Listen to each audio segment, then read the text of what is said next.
Higher secondary exam 2023-24 साथियों, कक्षा 10वीं के लिए विज्ञान का जो सैम्पल पेपर है एमपी बोर्ड का, वो इस वीडियो में हम देखने वाले हैं। तो यहाँ पे आप देख सकते हैं कि एमपी बोर्ड की ओर से सभी पेपर जारी कर दिए गए हैं। आपने उनको डाउनलोड कर लिया होगा। तो यहाँ पे हम विज्ञान का जो पेपर है उसका सॉल्यूशन देखने वाले हैं कि आपको बोर्ड एग्जाम में जो प्रश्न है उनका आंसर किस प्रकार से करना है। यहाँ पे टोटल जो मार्किंग आपके पेपर की वो 75 नंबर की रहेगी। समय आपका 3 घंटे का रहेगा। यहाँ पे टोटल नंबर ऑफ क्वेश्चन और पेन्स है वो सबका निर्देश यहाँ पे दिया गया है। तो चलिए अपन स्टार्ट करते हैं और पूरा पेपर यहाँ पे एक एक पर्सन है वो मैं आपको बता देता हूँ। साथ ही साथ इसकी पीडीएफ फाइल है वो आपको हमारे व्हाट्सअप जो चैनल है नीचे डिस्क्रिप्शन बॉक्स में आपको लिंक दिया गया है, उसमें से आप उसको फॉलो कर लेना, वहाँ पे आपको मिल जाएगी।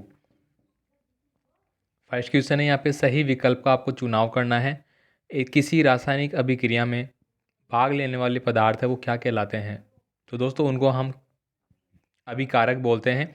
ये क्या करता है, जो रासायनिक अभिक्रिया होती है उसको क्या कर देते हैं, उसकी दर को बढ़ा देते हैं, कम कर देते हैं, ये इनका काम होता है। तो ये हमारे अभिकारक होते हैं, जो कि ऑप्शन नंबर बी सही आंसर हो जाता है। नेक्स्ट देखिए, यहाँ पे आपको एक समीकरण दिया गया है। तो ये पूछा जा रहा है कि उपरोक्त अभिक्रिया है वो किस प्रकार की अभिक्रिया है। तो ये अभिक्रिया जो आपको दी गई है ये आपकी विस्थापन अभिक्रिया हो जाती है। तो ऑप्शन नंबर बी है वो आपका सही आंसर रहेगा। नेक्स्ट देखिए, क्वेश्चन नंबर 3 है, निम्नलिखित में से मास्टर ग्रंथि है।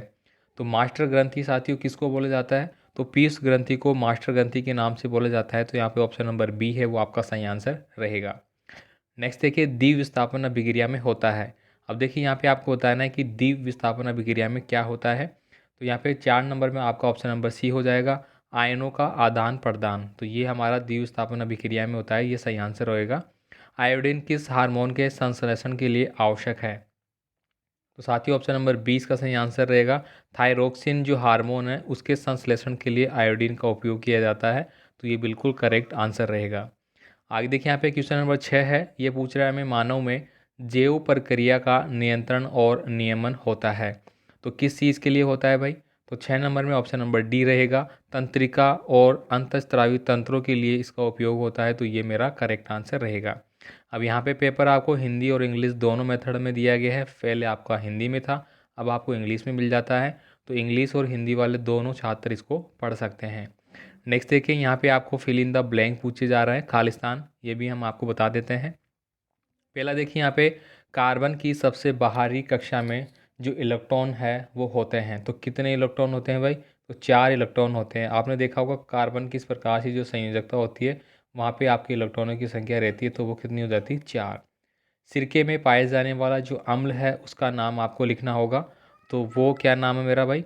वो होता है मेरा एसिटिक अम्ल। तो आप यहाँ पे क्या भरेंगे? एसिटिक अम्ल। ठीक है, ये सिरके में पाए जाने वाला क्या रहेगा? अम्ल रहेगा।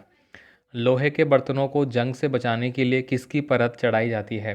तो साथियों यहाँ पे आपको लिखना है टिन की परत चढ़ाई जाती है। किसकी परत? टिन की। वह सूची जिसमें धातुओं को उनकी क्रियाशीलता के अवरोही क्रम में व्यवस्थित किया जाता है क्या कहलाता है? तो साथियों वह कहलाती है हमारी क्रियाशीलता।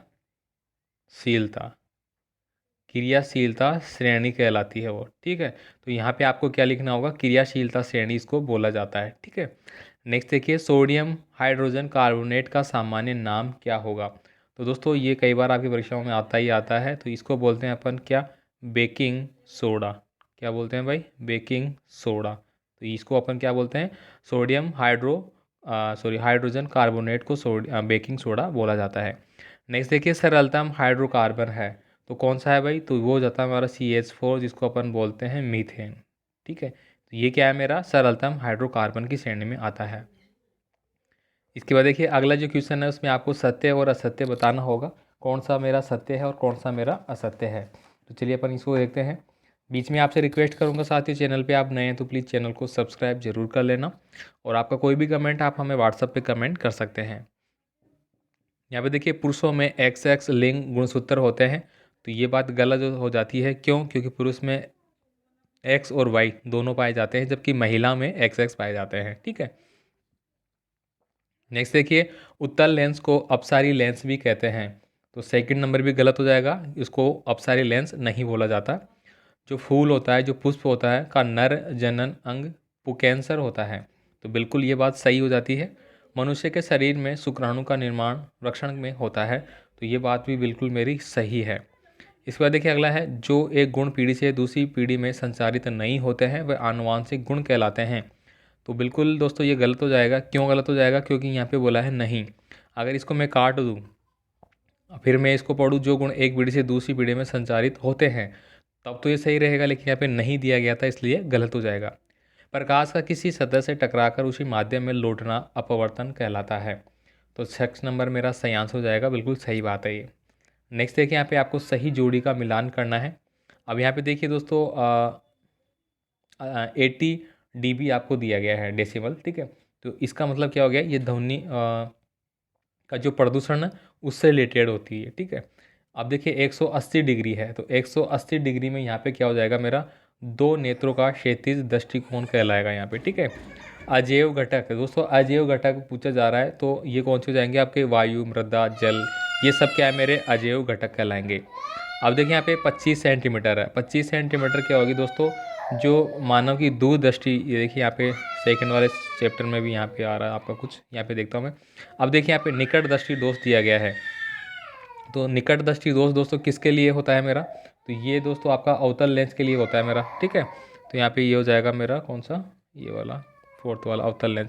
इसके बाद देखिए 25 सेंटीमीटर है। 25 सेंटीमीटर दोस्तों मानव की जो आंखें होती है, 24 सेंटीमीटर बोलते हैं अपन वैसे, तो बेसिकली 24 या 25 सेंटीमीटर यहाँ तक स्पष्ट रूप से उसको वो देख सकती है, ठीक है। तो ये इस प्रकार से आपको टिक करना है। इसके बाद देखिए यहाँ पे अगला जो है आपके एक शब्द में आपको उत्तर देने हैं, ठीक है। एक शब्द में उत्तर देने वाले क्वेश्चन आप यहाँ पे देखेंगे। पहला देखिए यहाँ पे आपको पूछा जा रहा है, जीव के शरीर में पानी का अवशोषण कहाँ होता है। तो दोस्तों कहाँ पे होता है, तो ये फर्स्ट क्वेश्चन है, उसका आंसर आप नोट डाउन करेंगे। यहाँ पे मैं लिख देता हूँ। पहले का वो होता है हमारे बड़ी आंत में। किस में होता है, बड़ी आंत में। नेक्स्ट देखिए यहाँ पे, मोटर की बैटरी से बहने वाली धारा कौन सी होती है। दोस्तों मोटर की बैटरी से हो चाहे जनरेटर की बैटरी से हो, ये क्या होती है मेरी, डीसी होती है, ठीक है।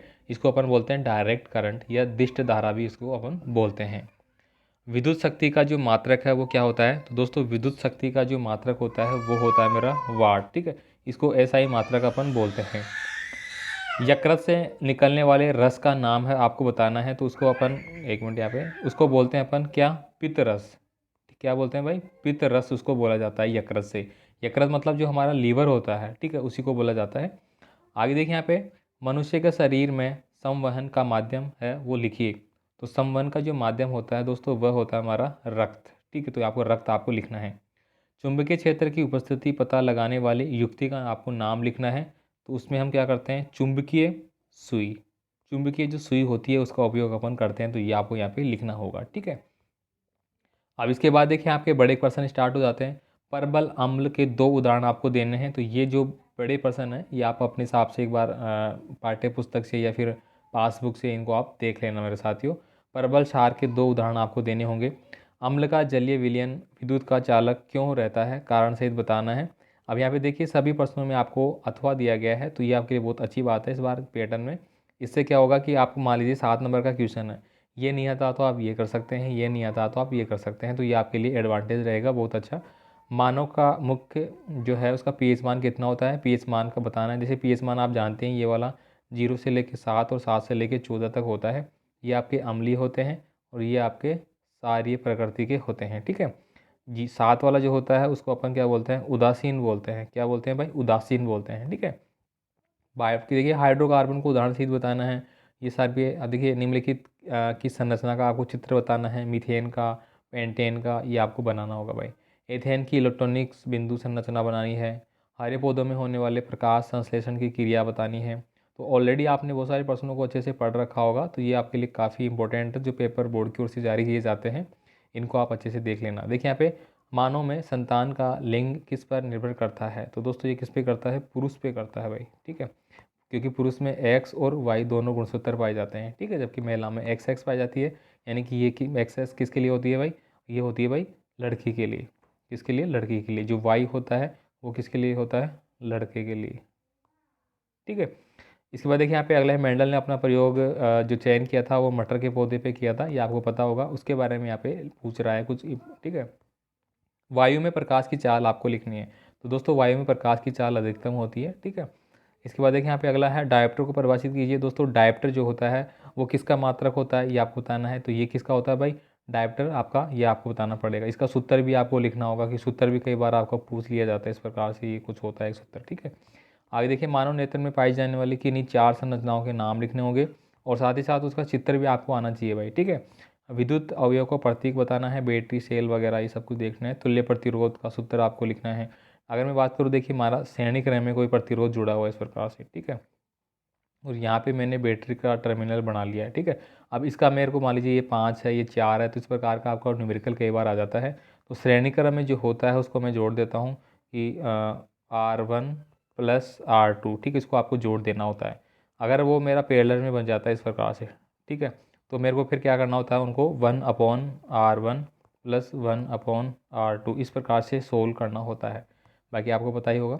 जैव निम्नीकरण को आपको बताना होगा, यहाँ पे अजैव निम्नीकरण हो गए। ये देखिए प्रतिरोध आ गया आपका, 3 चालक जिनके प्रतिरोध है और उनका संयुक्त प्रतिरोध ज्ञात कीजिए, ठीक है। ये देखिए यहाँ पे बोला भी गया है कि जबकि इन्हें श्रेणी क्रम में जोड़ा गया है। तो अभी अभी मैंने बात करी थी ना, वही हो गया 20 ओम का हो गया, +5 ओम का हो गया, +4 ओम का हो गया, ठीक है, बराबर आपका R हो गया टोटल, ठीक है।